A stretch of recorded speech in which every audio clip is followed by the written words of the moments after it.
nongeye kubasuhuza kandi mbifurije kugira ibihe byiza inshuti bakunze bacu mudukurikira hano ku Ibendera TV. Uyu munsi ni kuwa gatanu ni tariki 19 z'ukwezi kwa 9 muri uyu mwaka w'2025. umutwe wa mama 23 wahanganye bikomeye cyane n'igisirikare cya leta ya Congo FARDC ku musozi wa Chanzu. Ibi uraza kubisobanukirwa, hanyuma kandi turaza kubabwira ko abarwanyi igisirikare cya leta ya Congo FARDC bari kumwe na Wazalendo n'abasirikare b'u Burundi bongeye guhanganira n'abarwanyi b'intare za Sarambwe ku musozi wa Runyoni.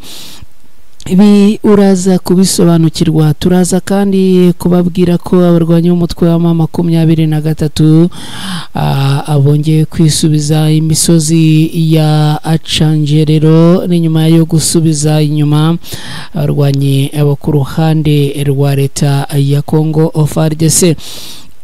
Mu gitondo cyo kuri uyu munsi kandi turaza kugaruka ku makuru aturuka muri Beni, aho umuntu umwe yishwe, amazu 6 agatwikwa, ni mu gitero cya ADF ahitwa Imbutaba.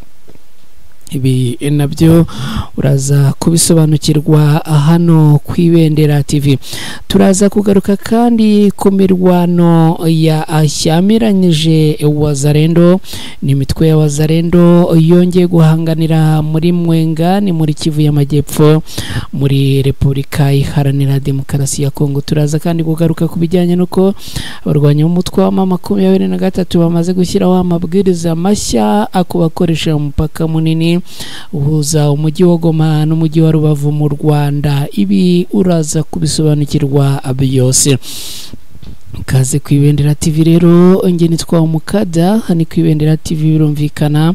Mwese mbahaye ikaze, nizere ko niba bamaze kugera hano like yabamaze kuyiterekaho. Ikindi niba ari bwo bwa mbere ugeze hano, ndagusaba gukora subscribe mu gihe ukora subscribe, kandi ukibuka no gukora kuri kantu kameze nk'inzogera kugira ngo amakuru butaha ajya kugeraho datakaje umwanya awo kujya akuyashakisha. Ikindi kandi nakubwira nuko ushobora kudufasha gusangiza izi nkuru inshuti n'abavandimwe batandukanye, nuko ujya hasi aho ngaho handitse share ukakanda bakaguha link ugahita utangira kuyisangiza inshuti n'abavandimwe bawe batandukanye. Nta gutinda rero, mbere yo kwinjira muri gahunda z'uyu munsi zitandukanye, nimunyemerere mbigenze gutya mu kanya ngaruke twanzikana aya makuru ku buryo burambuye.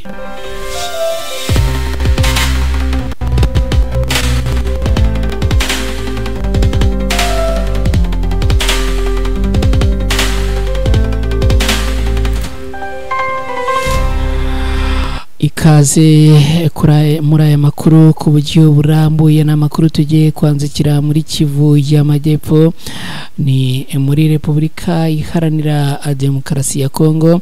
Ni imirwano ikomeye cyane. Reka tubabwire ko imirwano ikaze yongeye kubura hagati y'abarwanyi b'umutwe wa mama 23 na FARDC ni ku musozi wa Chanzu. Mu gitondo cyo kuri uyu munsi tariki 19 z'ukwezi kwa 9 muri uyu mwaka, agana ku isaha y'isa 10 za mu gitondo, amakuru aturuka mu bice bitandukanye aravuga ko habaye imirwano ikaze hagati y'ingabo za FARDC zifatanyije n'abarwanyi ba Wazalendo n'abarundi bashyamiranyije cyase bongeye guhangana bikomeye n'abarwanyi ba mama 23 ni ku musozi wa Chanzu mu karere ka Rucuru, ni muri Kivu y'Amajyaruguru. Kanya nari mvuze muri Kivu y'Amajyepfo, ahubwo twanzikiye muri Kivu y'Amajyaruguru. Amakuru aturuka habereye imirwano avuga ko FARDC aribo batangije cyase bagabye ibitero bigamije kwigarurira uyu musozi, ariko abarwanyi b'umutwe wa mama 23 bakaba ngo baje kubasubiza inyuma mu buryo bukomeye cyane. Nyuma y'amasaha menshi y'amasasu, abarwanyi b'umutwe wa mama 23 ngo bahise kwigarurira burundu umusozi wa Canzu, ari nako abakomeza kugaragaza imbaraga zabo muri aka gace. Amakuru avuga yuko ahabereye imirwano ikomeye cyane, ndetse ngo hakaba hari imibare itari mike y'abakomerekeye muri iyi mirwano, nubwo amakuru adatangaza imibare uko ingana. Ikindi kandi nakubwira nuko abaturage baherereye ahangaha bavuga yuko bari mu bwoba bwinshi, ngo ni nyuma yuko humvikanye amasasu menshi, imbunda zoroheje n'iziremereye. Bamwe rero mu baturage ngo bakaba bahunze, nubwo kugeza amagingo aya ngaya ngo hari abari batarahunga gusa, ariko ngo ubwoba ni bwinshi. Magingo ya rero tukiri muri aya makuru, ni munyemerere duhite tunagaruka aha mu gace ka Runyoni, tubwire ko abarwanyi barwana ku ruhande rwa leta ya Kongo FARDC, Wazalendo n'abarundi bongeye gukubitirwa ahitwa Runyoni, bakongera guhabwa isomo rikomeye n'abarwanyi b'umutwe wa M23. None ahagana ku isaha 10:20 za mu gitondo, saa 10:20, hagati ya saa 10:20 na saa 11 zo muri iki gitondo. Amakuru avuga yuko ngo ahagana muri aya masaha rero mu gitondo cy'uyu munsi, imirwano ikomeye yongeye kubura ku musozi wa Runyoni, ni hagati ya FARDC n'abarwanyi b'intare za Sarambwe. FARDC ngo niyo yasembuye ibi bitero iri kumwe na Wazalendo n'igisirikare cy'u Burundi, gusa ngo nyuma y'isaha irenga y'amasasu akomeye, abarwanyi b'umutwe wa M23 ngo aracyakomeje kurasa. Ni nyuma yuko aha rero haramukiye imirwano ikomeye kandi yo ku rwego rwo hejuru, aka gace cyase uyu musozi wa Runyoni wose ubu ukaba uri mu birindiro byarwanya umutwe wa M23. Amakuru kandi yavuga yuko abarwanya umutwe wa M23 ngo kugira ngo bigarurire ikuzo kuri uyu musozi, ngo bakoresheje intwaro ziremereye cyane ku rwego rwo hejuru. Reka kandi tubabwire ko abarwanya umutwe wa M23 bongeye kwisubiza imisozi ya Cengerero, nyuma yo gusubiza inyuma abasirikare bo ku ruhande rwa leta ya Kongo.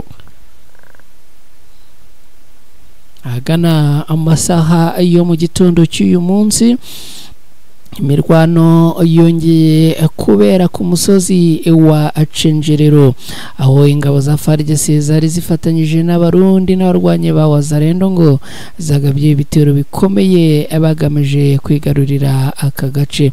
Kugeza ubu ariko nanone abarwanyi b'umutwe wa M23 ngo abaje kwihagararaho ndetse bagaragaza imbaraga zikomeye cyane, itsinda ibyo bitero maze yisubiza inyuma ingabo za leta n'abambari bazo. Ubu umusozi wa Cengerero nawo uri mu maboko y'abarwanyi b'umutwe wa M23, ikaba ikomeje kwagura ibirindiro byayo mu misozi y'ingenzi yahitwa Rucuru. Ni nyuma yuko n'ubundi ikomeje kugenda igaragaza imbaraga zo ku rwego rwo hejuru muri teritwari ya Rucuru muri Kivu y'Amajyaruguru muri Repubulika Iharanira Demokarasi ya Kongo. Reka twerekeze Beni tubabwire ko umuntu umwe yishwe, amazu 6 akaraswa ni mu gitero cya ADF ahitwa Imbutaba. Byibuze umuntu umwe yasize ubuzima, undi umwe aburirwa irengero, naho amazu agera kuri 6 arashya ni mu gitero cyagabwe n'abarwanyi ba ADF MTM ni mu ijoro ryo kuwa gatatu rishyira iryo ku munsi w'ejo kuwa kane tariki 18 Nzeri muri uyu mwaka w'ibihumbi 2025 mu gace ka Mbutaba gaherereye mu majyaruguru ashyira uburengerazuba bwa Benin mu ntara ya Kivu y'Amajyaruguru muri Repubulika Iharanira Demokarasi ya Kongo. Iki gitero kibasiye komine ya Amurekera ni mu murwa mukuru w'agateganyo wa Kivu y'Amajyaruguru nk'uko byatangajwe n'umuyobozi w'akagari ka Amatembo. Uwo wishwe ngo n'umugore ngo n'umugore wakoraga ibijyanye n'ubucuruzi. Abagabye igitero byakekwa cyangwa se bikomeje kuvugwa ko ngo baba ari Wazalendo ngo baturutse mu gace ka Keroche inyuma ya Mangiboko ni mu burengerazuba bw'umuhanda route nationale nimero 4. ngo ababonye ibimenyetso by'ayo makuru ku manywa bakaba rero ngo bishe umugore umwe banatwika amazu yo guturamo arenga 6. Impungenge rero societe civile igaragaza nuko ababinyujije mu bitangazamakuru bitandukanye basabye ingabo z'igihugu n'inzego zishinzwe umutekano ku ruhande rwa leta ya Kongo gufata ingamba zihamye zo kwirinda ibitero by'ezi ADF. Joseph Sabuni uyobora societe civile muri bice yasabye guverineri w'igisirikare kudahugira gusa mu bikorwa by'iterambere ahubwo akita no ku mutekano w'abaturage muri rusange. Ingabo za FARDC mu bikorwa byo guhiga abarwanyi. Amakuru aturuka mu baturage avuga ko ingabo za FARDC zahise zitangira guhiga abarwanyi bagabye icyo gitero. Ibi bikorwa rero bibaye nyuma y'iminsi mike gusa habaye ikindi gitero cha ADF cyahitanye abantu 4 Imbau ni mu karere ka Beni. Mbau na gace kari mu birometero bike gusa uvuye mu muryango winjira mu mujyi wa Beni. Ubu ni wo mutwe w'inzego za guverinoma z'intara ya Kivu y'Amajyaruguru. Gusa ADF ikomeje kuba ikibazo ku baturage b'inzira karengane aha muri Repubulika Iharanira Demokarasi ya Kongo. Abatari bakeya rero bakaba basaba ko ikibazo cya ADF nacyo cyashyirwa ku musozo. Reka twerekeze muri Kivu y'Amajyepfo tugaruke ku mirwano ibiri ya Wazalendo ikabihanganiye muri Mwenga. Imitwe ibiri y'inyeshyamba za Wazalendo yasubiranyemo kuva ku wa gatatu tariki 17 Nzeri muri uyu mwaka ni muri santere ya Mwenga muri Kivu y'Amajyepfo. Iyi mirwano irahuza umutwe wa Marayika n'uwa Nyakiriba. Aba rero bakaba bakomeje gushyamirana bikomeye cyane. Amakuru avuga ko ku munsi w'ejo kuwa 4 mu mujyi wa Mwenga hongeye kumvikana urusaku rw'imbunda ziremereye n'izoroheje. Abantu ngo 3 abari bamaze kumenyekana ko abapfuye ni kuwa 3.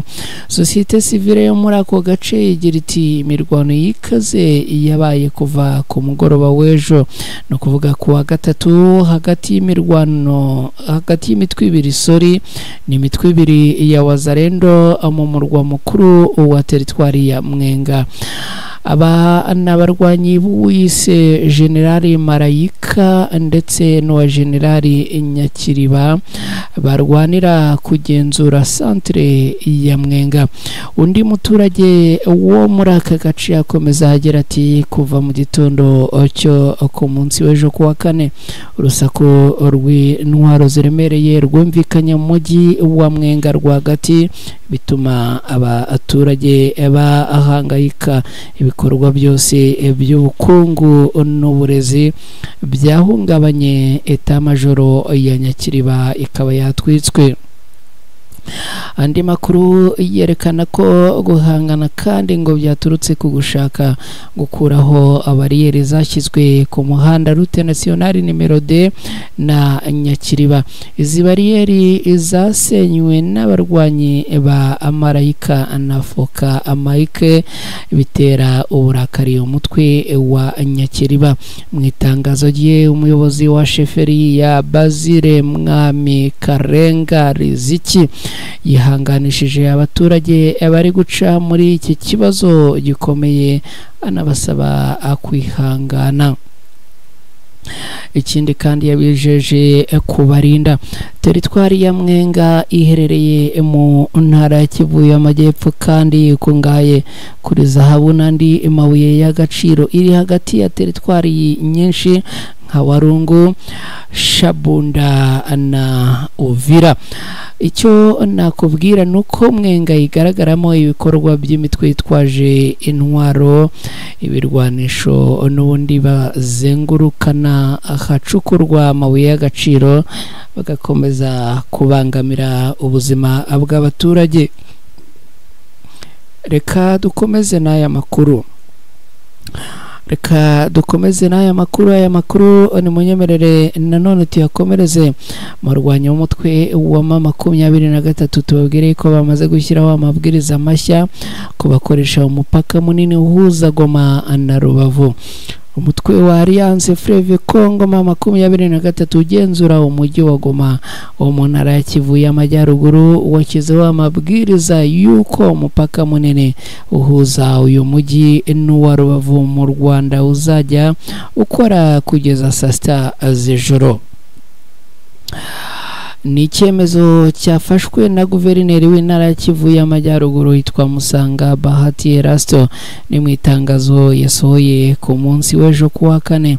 Iryo tangazo rivuga ko ubuyobozi bw'intara ya Kivu y'Amajyaruguru bumenyesha abaturage bose ba Kivu y'Amajyaruguru ko ibikorwa by'umupaka wa Grande Barriere bizajya bitangira saa 12 za mu gitondo bigasoza isaa 6 z'ijoro. Bivuga ko kandi iki cyemezo kizatangira gushyirwa mu ngiro ku munsi, ni ukuvuga ngo kiratangira gushyirwa mu ngiro kuri uyu munsi kuwa gatanu tariki 19 Nzeri muri uyu mwaka 2025. Ubusanzwe umupaka wa Grande Barriere ku ruhande rwa Repubulika Iharanira Demokarasi ya Kongo watangiraga gufungura saa 12 za mu gitondo ugafunga saa 4 z'ijoro, ibisobanura ko hongereweho amasaha agera kuri 2. Amakuru avuga ko iki cyemezo cyo kongera amasaha gishingiye ku kuba abambukiranya umupaka wa Grande Barriere bakomeje kwiyongera nyuma y'uko ubuzima igoma bwongeye kugaruka ndetse ibintu bikaba bimeze neza kugeza ubu ngubu. Reka ambashimire rero kandi tugane ku musozo w'aya makuru muri ubwo buryo. Bashimire mwese mudukurikira umunsi ku munsi, bashimire mwese mubana na Ibendera TV. Ibitekerezo byanyu mu bitwandikire hasi aho ngaho turagenda tubisubiza. Hanyuma icyo mfite cyo kubifuriza no kubifuriza kugira umunsi mwiza. Hanyuma gahunda za Ibendera TV zo zirakomeza.